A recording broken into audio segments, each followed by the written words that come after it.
Divination, what exactly do we mean by that? And how much faith do we put in it? The idea's been around for a very long time.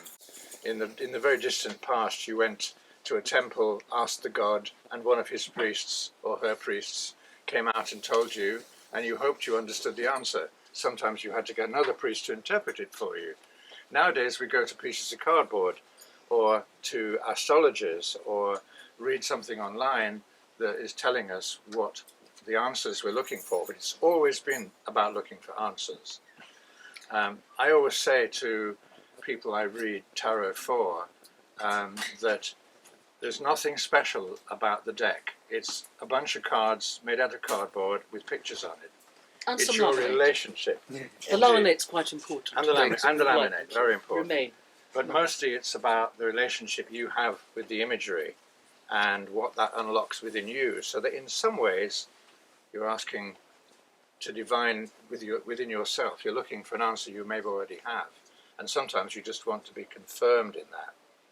So the ideas have been around for a long time, and I think we've been tracing the history of it in our own time and looking at different ways to present it for so long now. But I think, you know, now is very different from then, isn't it? When we first started doing any of this work back in the 70s, you know, there really were only the decks that were on the shelves, which would tended to be the Rider-Waite-Smith, the Thoth Tarot, if you were lucky in between one of the long periods when it wasn't available, and possibly a Tarot de Marseille, which was my first deck.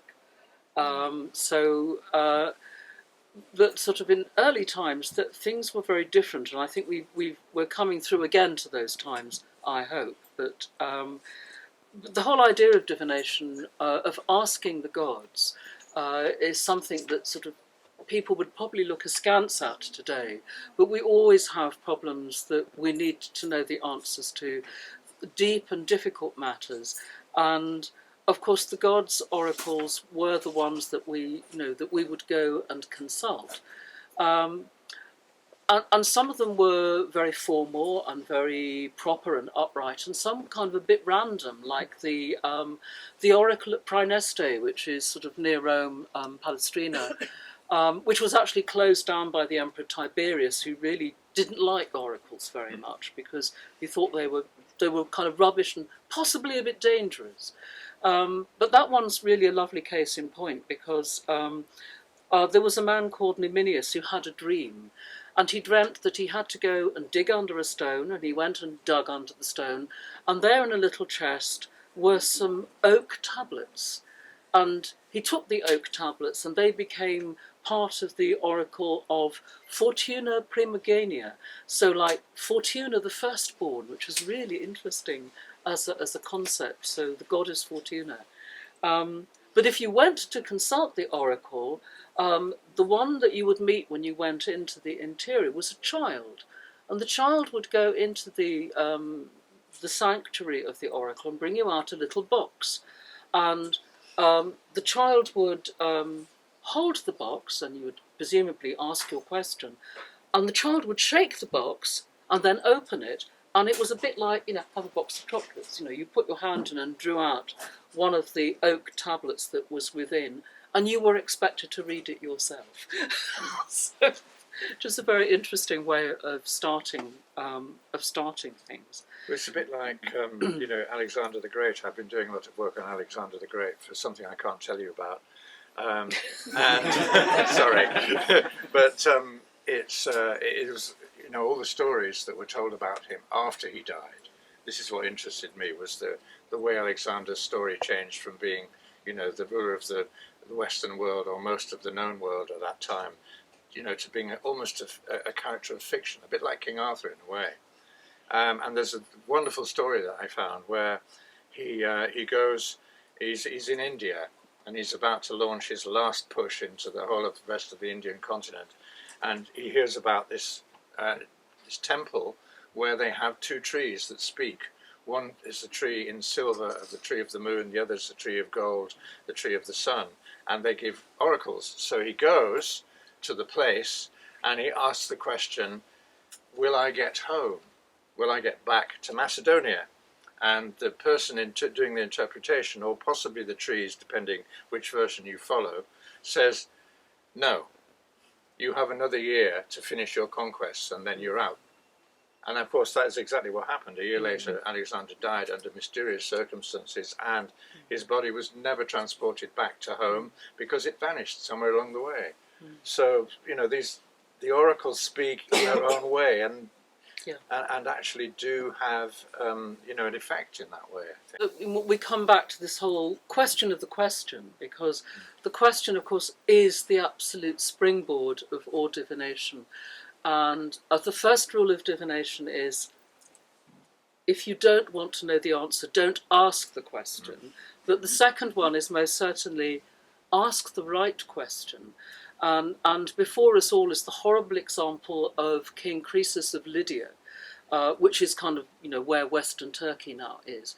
And he went through to some extraordinary, very long and complex rigmarole about finding out which was the best oracle around the Mediterranean.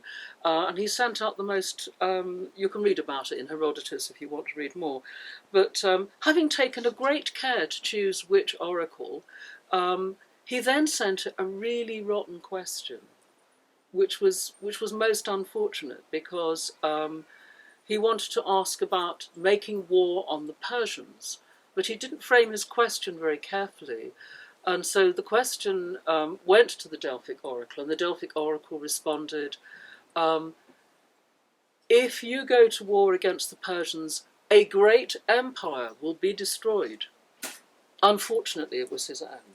So, and then, of course, after he'd been captured by the Persians, the Lydian people wrote to the Delphic oracle and said, why? What did he do wrong? And this, he should have asked which empire. But actually, my answer to that would have been, he should have asked the right question. It was like, what would be the consequence of going to war against Persia might have been a better question in this instance. And I suppose that the knowing the question is actually the absolute route through to the answer. If we don't have the question really firmly placed, then we're not going to get the right answer. We'll get a fuzzy answer. We'll get an off-colour answer. We'll get one that's from 15 shades to the right of what's actually useful to us. And I suppose we're all familiar with looking up things on the internet, aren't we? I mean, this is, you know, that if you write in the word car into a search engine, it's going to result in rather a lot of answers. If you put in Aston Martin 1963 with a green trim or something, it will bring it down to just a few thousand. And I suppose that we have to think of divination as like the aperture of the camera. If you remember old cameras and how they worked, they had f-stops on so you could change your focus round. And so the more exactly we focus on the question, and the more exact we are with the question, the more exact the answer can be also. And I suppose that this is, one of the things that we really have to pay attention to in divination above all else. But, where has divination come through to now, and how has it changed since we started? Well, just the enormous richness, of course. I mean, as Caitlín said at the beginning, 50 years ago when we started all this, there were only 4 or 5 decks out there. And I can't remember what my first one was. It must have just appeared out of nowhere. But now, of course, you've got hundreds of them, and you've got every possible gradation. Some good, some bad, some awful, some so good that your hands shake when you pick them up. But it's like you have to go so much on your own sensation, your own understanding of what it is you want and what they feel like. I think feeling is so important, isn't it? Well, I think the aesthetics for me, the aesthetic of the deck has to be good. If I don't like the artwork, wild horses will not make me do divination with it. I'm sorry, it just isn't. I'd rather watch raindrops falling down the window, or go to Outer Mongolia and look at sheep dung, which of course is another early form of divination that was done in parts where they didn't have a lot of divinatory devices. I mean, I look for simplicity these days, and I mean the one of the decks I have that's coming out very soon now. I think I'm allowed to mention it. Am I allowed to mention it? Oh, okay. You are. It's called The Fool's New Journey, and it's based. I mean, the idea of the Fool's Journey in tarot actually, excuse me, only dates back until the 60s when a lady called Eden Gray wrote a wonderful book about tarot, and she called it that. She said the journey of the fool is the journey of the innocent, the person, the individual journeying through the suits of the tarot and the cards of the tarot to find their answers. Well, back in the during lockdown, I was working on another project, sitting out in the garden, and I suddenly thought, why does the tarot have to be the shape it is? Why has it got to have 4 suits? Why has it got to have 22 majors? Why have we got to have this particular setup? And so I decided, in my idiocy, that I would create something completely new. And that's what, in the end, I did, although when I say completely new, it will still have most of the old major arcana in there, but it has a lot of new cards because I wanted to bring it into the present more. Tarot is a wonderful thing, but tarot really originates from the 15th century, and it still carries a lot of the 15th century with it. So what happens if you take that off? What was left was a very simple set of images, and Charles Newington, who did the extraordinary art for this, I said, the one thing I want is to leave out as much of the symbolism as possible so that when you pick up this card, it's going to hit you in the face. And they do, I hope. You'll have to wait to see, I'm afraid, but not for too long. But we also have to remember, I mean, you talked about the Fool, but of course, in ancient tarot in the 15th century, we can talk ancient in a kind of very relative way for us, but in terms of its long history, of course, the Fool was the excuse card, which you played when you were playing Tarocchi. If you couldn't follow suit, because, of course, Tarocchi was a game rather than a divinatory device.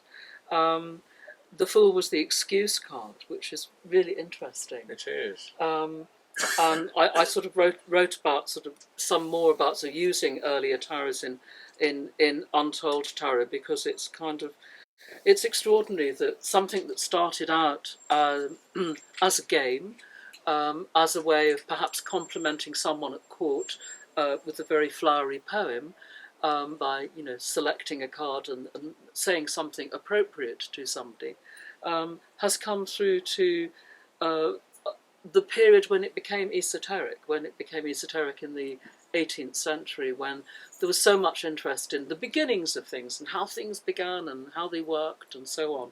And Comte de Gebelin and several other people, Comte de Millais, decided that perhaps it all started in Egypt, which, of course, when we were starting tarot, was still the general thing. People would say, "Oh yeah, tarot, didn't that begin in Egypt?" And we say, "No, it didn't. No, it was actually someone's idea that it began then." Or wasn't it sort of started by gypsies, as people used to call Romanis then, and so on. So it is extraordinary that we're all sitting here talking about these decks, and they did not begin that way. They began in this completely other way. But having got there, and with the help of Atelier, who is the master of cartomancy, the one who actually started the first how to read cards for yourself in 1770, just before the French Revolution. We owe him a great deal, because quite a large part of Watkins would not now be stocked with decks that you and I can use. I don't know what it would be stocked with. It might have some other sort of thing. It would be much more deeply Masonic, I suspect, than we would have now. So things have come through to a very interesting time now. We have the great proliferation, and although I started with the Tarot de Marseille back in I think I walked into Foyle's and bought a copy when I came to drama school when I was in the late 60s. And and then there were so many tarot decks around, I kind of got tarot overload, and I went straight back to only using historical decks for a very long period, which I'm sort of coming out of a little bit now, I think. But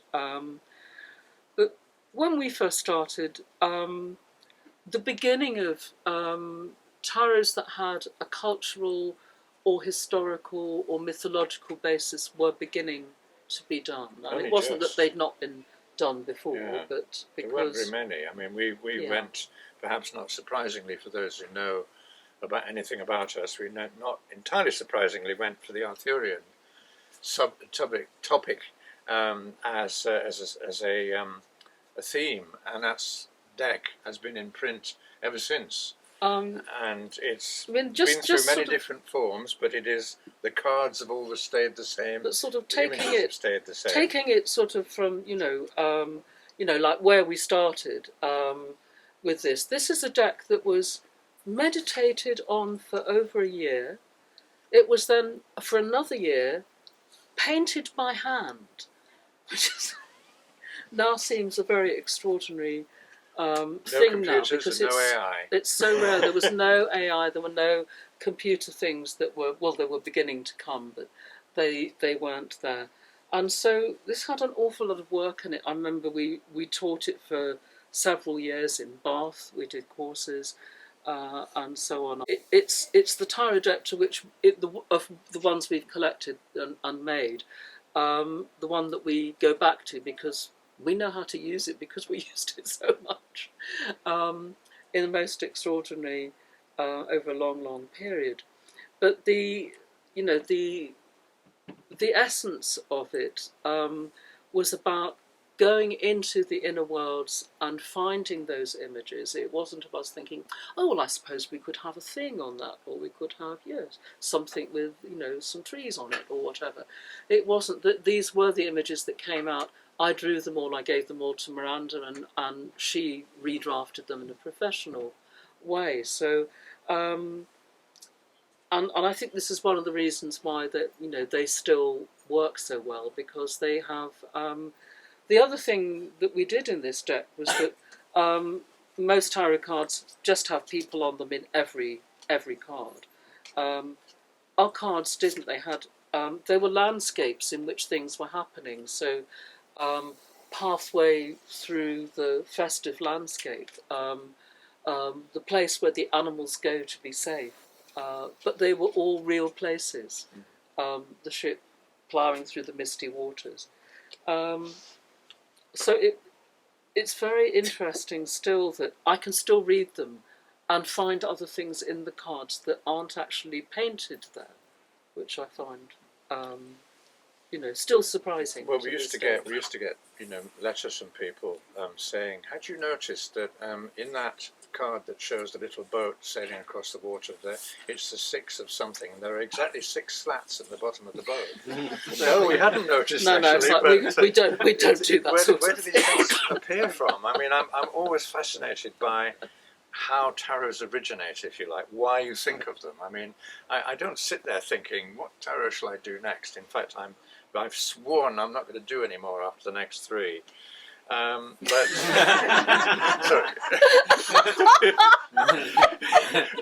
Which are all at various stages, I should say, various stages of completion. But publishing is a slow business, you understand. Yeah, even if we'd shaken all the tarots out of him, they'd still be on the road to production. Oh yeah, you have to wait a few years for those 3. But it's like, I mean, the first time I really thought about the Fool was at your house, Trina, where you had that picture on the wall, tiles on the wall, and it showed the 3 rows of the cards, 4 rows, with the Fool right on the top. And as soon as you look at it like that, you see how the things line up, don't you? You see how they relate to each other. And I know that was part of what sparked me off. But I remember that day sitting in the garden thinking about what could tarot be, and then basically just taking out a pad and writing names down. I had no idea what I was writing, and they stayed pretty much the same. Even from that point on, they've not really moved very much. They were just there, because that was what they had to be there. So you've got cards that mean hope. You've got cards that mean, I can't remember any of them now. Of course, my mind's gone completely blank. You have the importance of memory, the loss of memory. You have intuition, all the things that somehow were missing from the traditional decks, in my opinion. And of course I realised that when this does come out, I'll either be loved or hated. Probably hated, because all the hardline terrorists will go, "How dare you?" You know, I mean, what's 50 years and 15 tarots doesn't count for anything, does it? But it just interests me the way they come out. And as you said quite rightly, we've tended to go with cultural backgrounds and influences. The Arthurian was obvious. I did the Beowulf Oracle based on that great poem. So I've always looked for a deep basis somewhere behind it. And sometimes it's gone the other way. We've done work and cards have come out of it. So, and this one, the ancestral oracle of the Celts, which Watkins published, was one of these, because we've been running a shamanic training course since 1990, and I don't know what year we're in now. Someone will have to do the math on that. I can't do it. 23, dear. It was quite a long time since then. But so I think we're in the 34th or 35th year of it coming up, and we'd sort of conceived of how we would make the course work would be that we would always have to be like the family of the Celtic people, how the tribe is cohesive, and so for every part of the course there were elements of the tribe. So we ended up doing, I ended up doing this oracle, which has young people, old people, and middle-aged people in it, as well as young adults, so that there was some part of the wisdom of the tribe that was always there. And so it has sort of upright cards and these horizontal ones, which are all based on the various phases of the Gundastral cauldron. So that was, and we still use it in our courses today. It's still the basis of, how that works out for people. So that's a sort of very interesting thing to, and I wanted an ancestral oracle. A lot of my work is ancestral, so. I really wanted to be able to work with cards that do that. And then you did the Celtic Book of the Dead, which the Celtic Book of the Dead is a kind of a very different sort of thing, because this is based on an 8th century Irish text which I translated from the Old Irish, and in this the hero of the story, Maldoun. It actually starts out as a vengeance quest, like a lot of Celtic stories.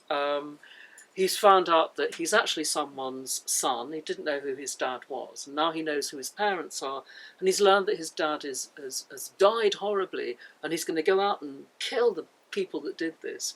And he gets in a ship with his men, and he goes out to sea to find them, because they live on an island. And because there's revenge in his heart, he doesn't get to go to the island, because the sea pushes him deeper out into the ocean. And in the ocean, they make landfall at 33 locations on the way. And each one of the islands, he learns something else. So it is literally a Book of the Dead. And so, the cards depict the islands, and they go on this extraordinary voyage into the other world, where they meet very challenging things, like the island of black and white, where all the white things in the landscape that are black on the white parts, and all things on the black landscape are white, and where there's someone sorting things out. So it's kind of like a dream you might have had sometime. And wonderful things that in the story, which there's an island that looks, to our eyes, it looks like an oil rig. Yeah, so it's like a big mushroom, and they sail up to it, and they think, oh, how do we get up there? And people say, oh, it is them, and they're very worried about the coming of them. It's like, what's this about? Who are they? Very mysterious things happen. They go through a net, where they come through to the other world, and they land in the Isle of Women, which is a story for another time, as they say.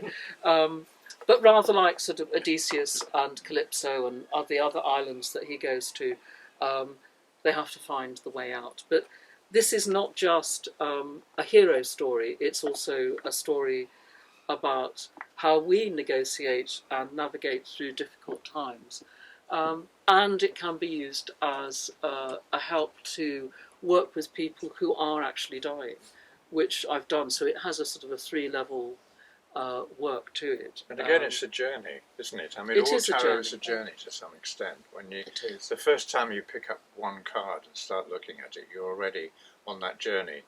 And then deciding the question, because a lot of people don't start with a question, they start with the deck. And then they'll go, oh, now I better ask a question then, hadn't I? That's what I'm here for. So what this is all about.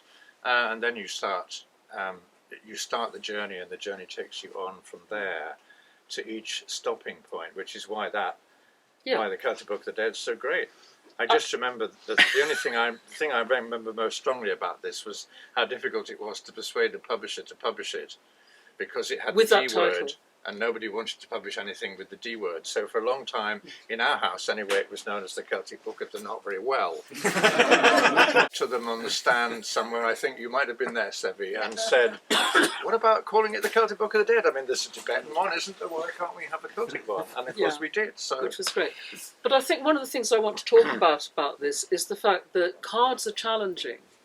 And we've come through to a time where people are now producing tarots that have no challenging Safe cards tarot. in them at all, which is of course not like everyday life, is it? And if you're going to bring a serious question about things that are disturbing or are disturbed, and how you can get help for that, you need to have cards that can represent the things that are difficult. So when people take out the Death card or the Devil card or the Hanged Man or whatever, it's quite difficult, and it's very interesting to me because I work with a lot of the European small decks like the Vera Sibylla. I have one coming out next year, the Magic Lantern Sibylla, and things like the Lenormand cards or the Zauberkarten, which is a form of Lenormand card. That when you look at these 19th century books, the cards can be looking quite, okay. Some of them are a little challenging.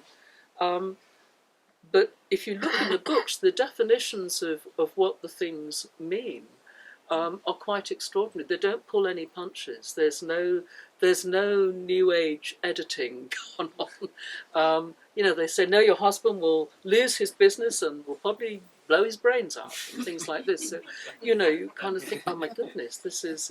And here we are again in challenging times. So it's like, I think we still need to have decks that have challenges in them for that to operate. have you ever noticed that if you ever see a film with a scene where someone's reading a tarot, it's always the same 3 cards: Death, the Hanged Man, and the Lightning Struck Tower. Doesn't matter what the question is. The question can be about, is my dog going to cross the road okay? It'll still get those 3 every time. Because people seem to be quite obsessed with the dark aspect of it, if you like. And we've had lots of silliness about tarot being evil because you shouldn't want to know the future. Well, I disagree. I think we have every right to have some help in finding our way to the future. I don't think that you say, will I still be alive in 10 years, and you get a perfect reading. You might get indications that you look after your health a bit more. Yeah. But it's not a question of a simple, straightforward, straight-in-your-face answer, I think. I think that's what the heart of the of divination is about believing and trusting that what you're going to have is an answer, but not considering it to be the answer. It's an answer. But I also, we're kind of coming into the era of fate, destiny, fortune, and so on, which of course are other matters in this, because our fate is something we can't change. I can't change my parents, right? There's nothing on earth I can do can change my parents. They will always be that. I was born with brown hair and green eyes, and I can wear contact lenses and dye my hair, but essentially there are things that we cannot change. in our lives that will go on. And there are also things that that are in us, which are like the seeds to develop, which are like our destiny. Whether they get encouraged or not, whether those seeds get the rain at the right time, or whether they get the sunlight at the right time, makes a big difference to how we develop as people.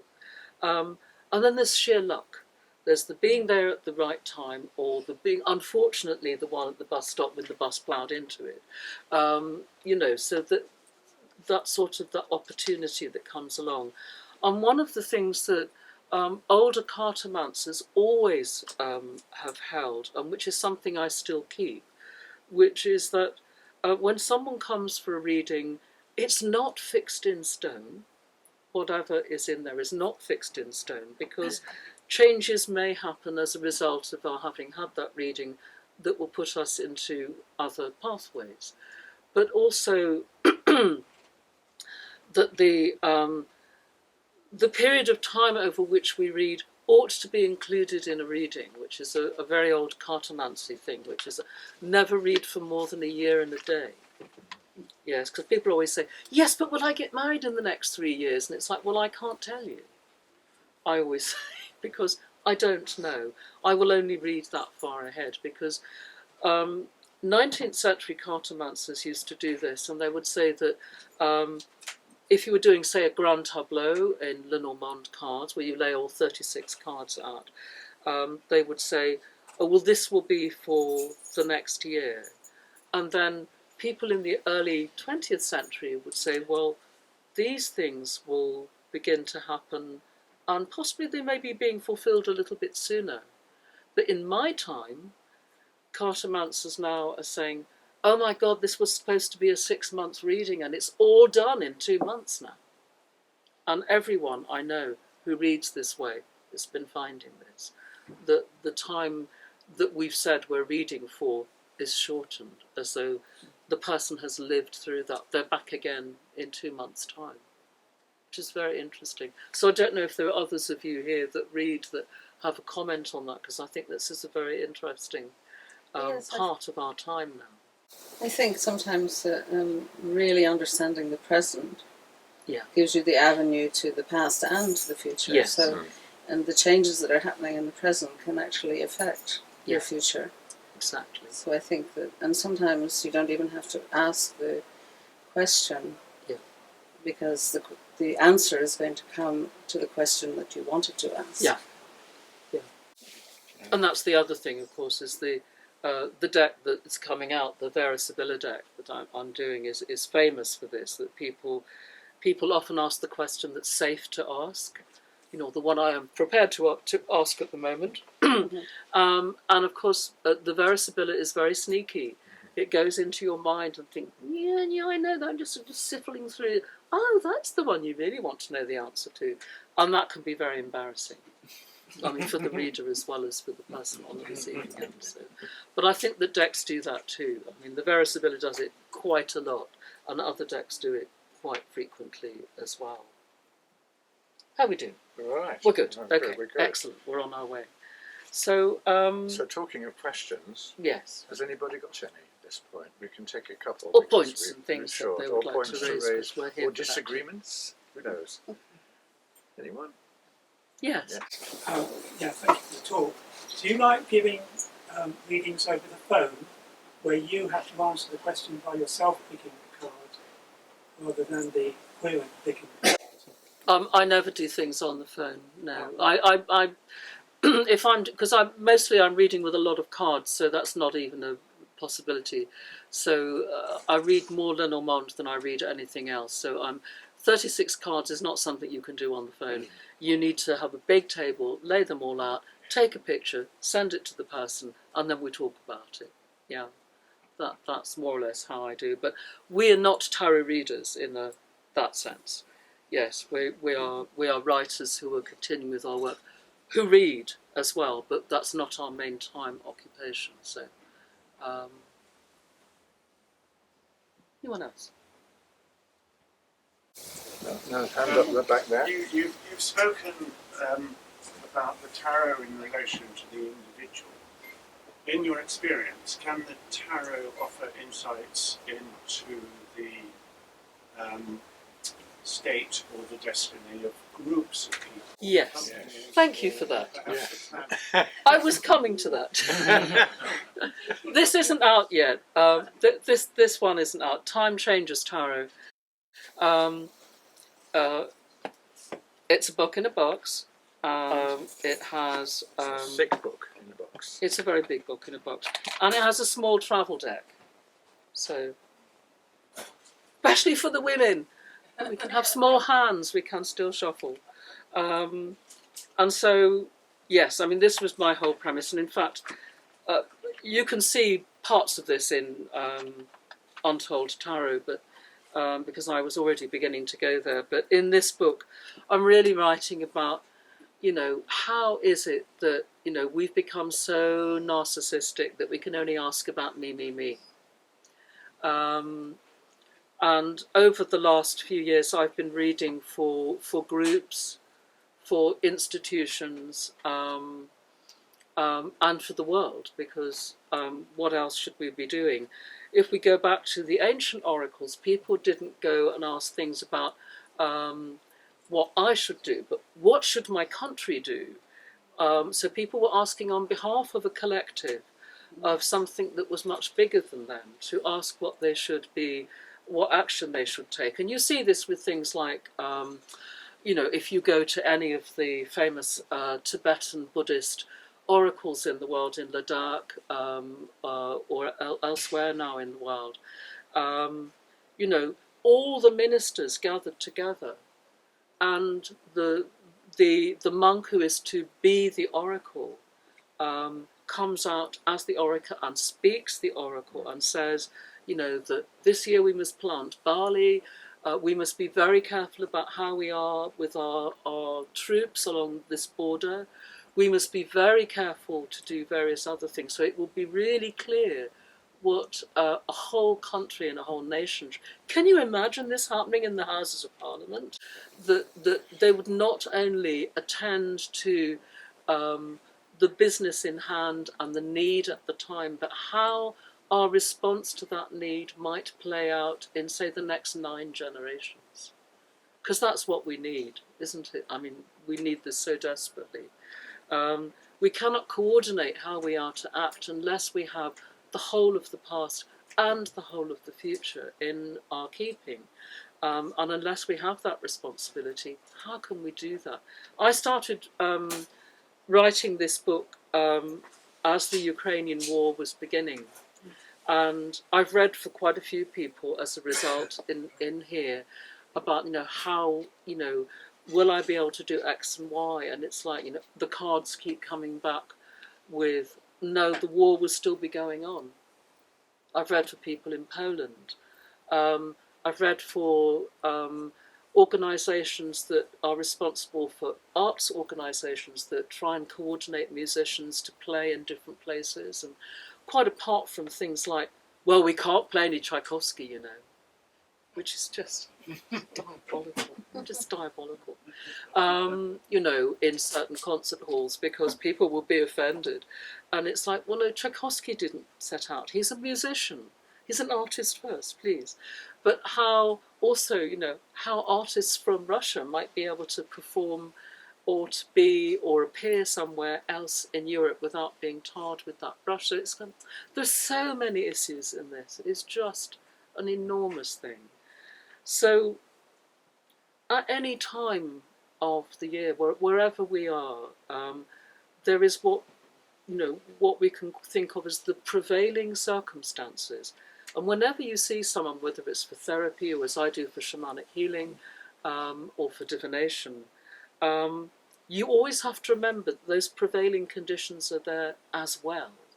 And if we don't take them into account in our divination, how can we understand that person? We need that person in their context, in that particular family that they belong to, in the particular community in which they belong, in the world or the country where they are. It's a very different thing. So this book is really to help us do that and to look further so that we spread the you know, the reading cloth is spread wider to include not just us, but all of our world. And you can read for groups of species of animals facing extinction. You can read for places in the world. I read for some people for the awful high-speed rail devastation that is throughout the whole of Buckinghamshire. I don't know if any of you have seen what that looks like in person, but it's horrific. It's wider than 2 lots of Cecil Court wide, the whole of the street wide. And it's probably almost as wide as the whole of St Martin's Lane. It just cuts through everything. And it just cuts through, and you get that. We didn't have this experience in the 19th century of our ancestors of seeing the railways being cut for the first time, but seeing them cut for the second time is pretty horrific, I have to say. And so we did readings for, copses and spinneys and places where animals or precious plants and trees were and things like that. So it was all of those things were included. Should we be using different kinds of pesticides on the bees? What do the bees have to ask was one of the questions we got to in this book. So that's all in there. So yes, I think this is where it has to go now. This is the future of divination. It's like we start with a period where everyone is asking on behalf of their community. They're going to the gods to ask on behalf of their community, what should we do? And now we should be at this other point again, I think. We must come back to this point once more. Because in a way we've come full circle, haven't we? We've come back to that point where, the great and the good or the bad ask those kind of questions. Should I do this? What is the way forward? What will be the outcome of this kind of thing? And it doesn't have to be just about us. Of course it can be. We're not saying don't use it in your own life. We'll always get people who will come and say, yes, but will he come back to me? Always. Yeah. We'll always have people who will ask those things. Does he really love me? Those will be as old as time. But these larger questions, I think, these are the ones we have to work with as well, because we can't leave them out now. We know, we've come to a point now in our world where we understand that it's not, the world belongs to us, but it's like we who belong to the world. And, having a bit of humility with our spiritual practice will do no one any harm at all. For coming. Thank you.